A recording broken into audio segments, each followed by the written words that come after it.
we're just about to look at category encoders. I'd like to install that package into our environment, into our container, but I don't want to risk ruining our container. So what I'm going to do is to create a new container. Just let me see what I've got running. Docker, nothing running.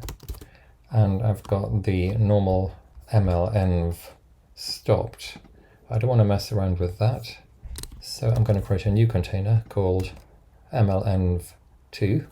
There we are, that's done. Now I'm going to go into it with docker exec-it mlenv2 bin bash. So we're in it. Now that we're in the container, I'm going to install the package. So pip install category encoders. This is a fairly safe way of trying a package out. It doesn't ruin our normal environment, and we can simply delete this when we're done. You can see over here that it's found scikit-learn version 19.1, and it's decided to uninstall it and install instead scikit-learn 0.23.1. That's probably fine. It's not installed a new version or an updated version of NumPy, which is the thing which would be likely to break some of the other packages that we use later on. But it is always worth doing this kind of stuff in a safe and separate environment. Now that we're done, we can exit out of that. Let's just check what's running. Docker container ls mlenv2 is running. We can go to our browser and get going. Incidentally, you might notice that what I've done just to save myself some time is I've installed Docker on my own laptop. It saves me having to start and stop the Google virtual machine each time. But because I'm running an identical container to what you are running, I can be sure that what works for me works for you. It also means that if I need something more powerful than my laptop, I can still spin up the virtual machine and add a few CPUs or whatever I need to do. That's something which you're welcome to do too. Install Docker on your laptop and just spin up your container there. One of the reasons I didn't do that in week one, well, firstly, as I've said, was to give you some experience with the virtual machines and the Google Cloud, but also because it's not that simple to get Docker up and running on all the different kinds of laptops that you might have. Anyway, we're going to open our category encoders workbook. Hopefully you've read the note that comes with this notebook, so I'm not going to spend a lot of time on the notebook, but I'm just going to click through briefly and maybe give you some comments. For the purposes of showing you how this works, we're not going to use the one-hot version of the data. We're going to take the categorical variables in as they are, although quite a few of the categorical variables only have 3 or 4 levels, and it would be quite okay and a good idea to carry on using one-hot encoding for them. You really only need to use categorical encodings when you start having lots of levels within a category. I'm still going to prepare the basis functions, which we've done before. We'll look at neighborhood first. This line of code just shows you the cardinality of each of the categorical variables. You can see none of them are actually really very high cardinality, and we probably could have gotten away with one hot for all of them. From category underscore encoders import star, so we're going to import all the different encoders that they have. I'm just going to create a new variable which is a copy of neighborhood, and ytrain, which is the y values or the target values for the train data. The first thing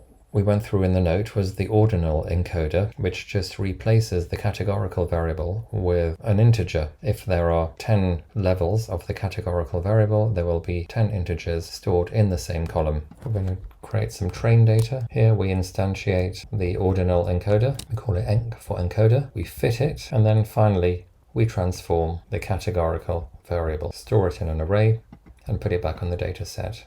What does that look like? North Amy's has been replaced by a number. Gilbert has been replaced by a number. That's all that has happened. We have a new column, and that is a column of numbers, integers, presumably running between 1 and, or between 0 and 23. There were 24 neighborhoods, we now have 24 numbers. This doesn't seem particularly useful unless there was an ordering to neighborhood which was preserved by this transform that we've just done. I've seen people talk about this a lot in practice, so maybe for some bizarre reason it actually works. It can't do any harm if you're doing your last assignment, which will come out probably sometime in week 4 or week 5, part of which is going to be, or a significant proportion of which is going to be to fit your best linear model to a data set. It can't hurt to give something like this a go and see if it works. Either it does or it doesn't. Target encoder, that's Another nice simple one, we're simply going to replace each value, each level of our category with the mean of the response. Let's do this manually first. Again, we're going to just create dftrain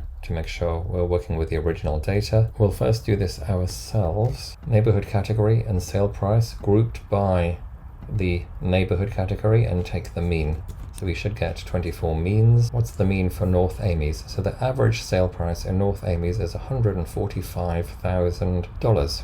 If we were doing this manually, we would then merge this back onto our data by the neighborhood category. The target encoder does this for us, and there you can see the mean for North Amy's has been merged back onto the data. The binary encoder. Well, that's an interesting one. I had never really come across this before. It's a curious kind of thing, and I wonder why it works and if it works. But we should get a certain number of 0, 1 columns. So the representation of Amy's is, that would be if you look at these 1, 2, 3, 4, 5, 6 digit, the representation of Amy's is 1. The representation of Gilbert is 3. The representation of Mitchell is 1, 2, 4, 8, 16. So the representation of Mitchell is 20. And what is the biggest representation we can have with these digits? 1, 2, 4, 8, 16, 32. So I'm not quite sure why we've got this many columns from our binary encoder.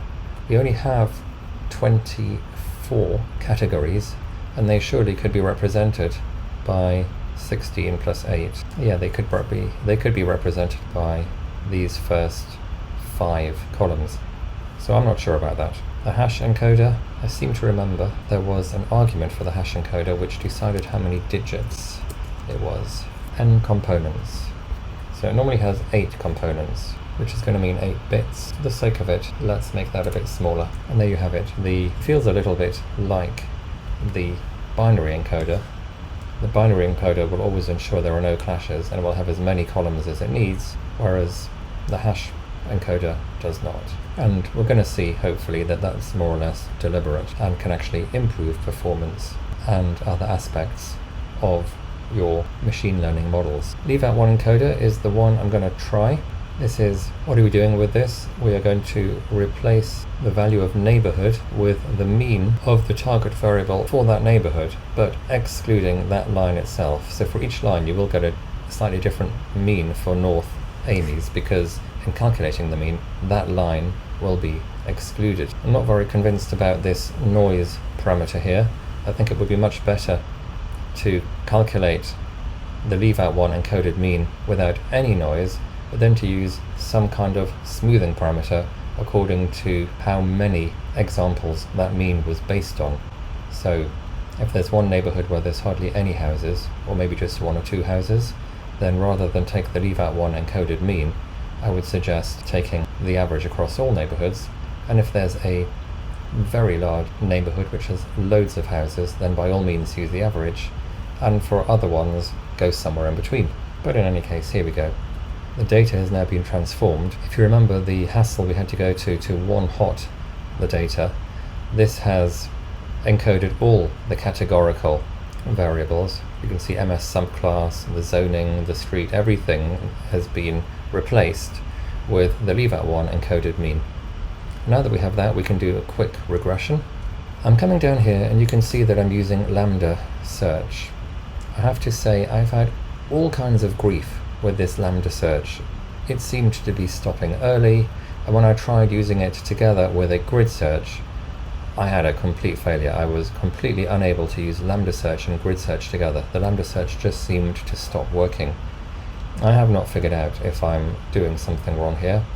If any of you do manage to get a lambda search for lambda working together with a grid search for alphas and getting good results all the way through, I'd be really interested to see that. Post it on Moodle. Well, here we go. I've actually fixed alpha to 0.99 because it actually seemed to work. Not that alpha equals 0.99 is the best performance. Goodness gracious, my machine sounds like it's taking off. I hope you can hear me over the sound of the fan or whatever it is that's gone crazy. Let's finally find the performance. I ran this previously with the noise in the leave out one encoder slightly lower, and the test error was worse. there was a big gap, an even bigger gap. This is also a fairly horrendous gap, but the gap was actually bigger when I had less noise. I wonder what would happen if I target encoded those categorical variables with a higher noise. I don't know. What I would say to you is, now that you're in this environment, mess around a bit with the different categorical encoders, try doing some smoothing on the target encoder. I have a feeling that would actually work better than this. And that is it for week 4.